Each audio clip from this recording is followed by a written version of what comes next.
guys, welcome to Shai Mining.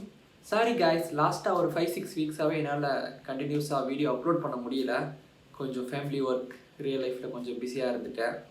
நான் try பண்ணிட்டு தான் இருக்கேன், கொஞ்சம் ஹார்டாக தான் இருக்குது. அப்கமிங் வீக்ஸில் ரெகுலராக வீக்லி ஒரு வீடியோ போஸ்ட் பண்ண ட்ரை பண்ணுறேன் guys.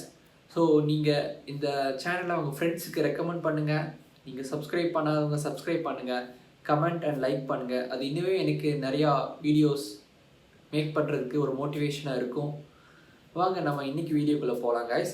இன்றைக்கி வீடியோவில் நம்ம எதை பற்றி பார்க்க போகிறோம்னா PCIe ஸ்ப்ளிட்டர். நான் அமேசானில் இருந்து PCIe ஸ்ப்ளிட்டர் ஆர்டர் பண்ணி இன்றைக்கி டெலிவர் ஆகிருக்கு.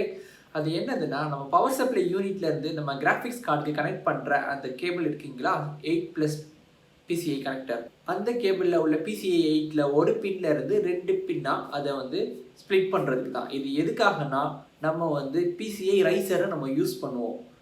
மதர் போர்டுக்கு அதிக லோட் போகக்கூடாது அப்படிங்கிறதுக்காக மதர் போர்டில் இருந்து ஒரு PCIe ரைசரை இன்சர்ட் பண்ணி நம்ம கிராஃபிக்ஸ் கார்டை அதில் இன்சர்ட் பண்ணி தான் நம்ம யூஸ் பண்ணியிருப்போம். இது நான் முன்னாடி வீடியோஸில் உங்களுக்கு காமிச்சிருப்பேன்.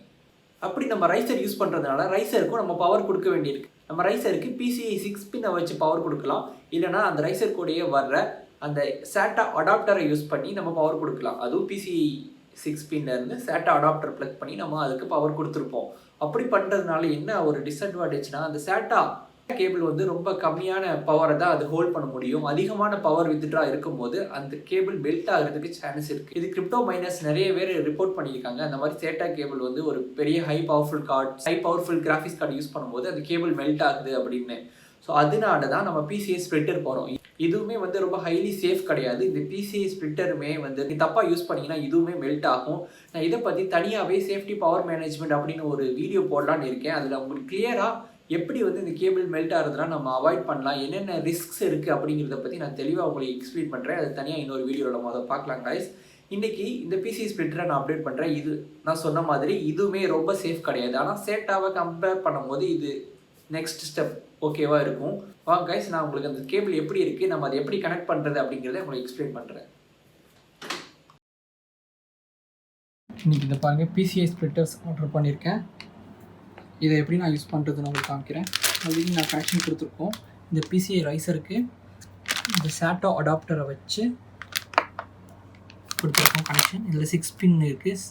இந்த 6 பின்னை SATA அடாப்டரை மாட்டி தான் கனெக்ட் கொடுத்துருக்கோம்.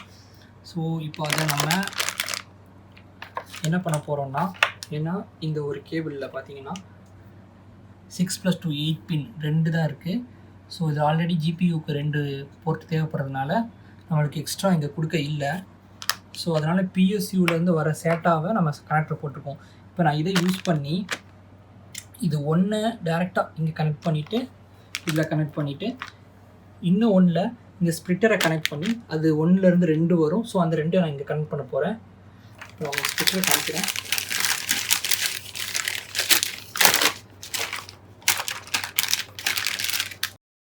ஸ்ப்ளிட்டர் நம்ம கனெக்ட் பண்ணுவோம், அது நம்மளுக்கு 2 அவுட்புட்ஸ் கொடுக்கும். ஸோ இதை நான் இங்கே 1ல் கனெக்ட் பண்ணிவிட்டு 2யுமே இங்கே மாட்ட போகிறேன். இன்னும் ஒன்று இதில் டேரெக்டாக கொடுக்க போகிறேன். இந்த அடாப்டரை ரிமூவ் பண்ண போகிறேன். அட்டாச் பண்ணிட்டு செல் காமிக்கிறேன். ஓகே காய்ஸ், அந்த கேபிள் எப்படின்னு உங்களுக்கு காமிச்சிட்டேன். அதை ஃபுல்லாக நான் ஃபினிஷ் பண்ணிவிட்டு அடுத்த வீடியோவில் நான் அது கம்ப்ளீட்டட் செட்டப்பாக காட்டுறேன். அதே மாதிரி நான் அடுத்த வீடியோவில் நீங்கள் நிறைய பேர் காமனாக ஒரு நிறைய கொஸ்டின்ஸ் கமெண்ட்ஸில் கேட்குறாங்க. எத்திரியம் மைன் பண்ணுறீங்களா, வேறு காயின் மைன் பண்ணலாமே, இன்னும் மைனிங் ஏன் பண்ணுறீங்க, கரண்ட் பில்லு எவ்வளோ வருது, இந்த மாதிரி பேசிக் கொஸ்டின்ஸு. ஸோ அந்த மாதிரி பேசிக் கொஸ்டின்ஸை நான் நெக்ஸ்ட் வீடியோவில் தனியாக எல்லாத்துக்கும் ஆன்சர் பண்ணலான்னு இருக்கேன். நீங்கள் உங்களுக்கு வேறு ஏதாவது பேசிக் கொஸ்டின் இருந்தால் இந்த வீடியோவில் கமெண்ட் பண்ணுங்கள். அதையும் சேர்த்து நான் உங்களுக்கு அடுத்த வீடியோவில் ஆன்சர் பண்ணுறேன். Thank you guys. கண்டிப்பாக இந்த வீடியோவை லைக் பண்ணுங்கள், சப்ஸ்கிரைப் பண்ணுங்கள், பெல் பட்டனை அழுத்திக்கோங்க.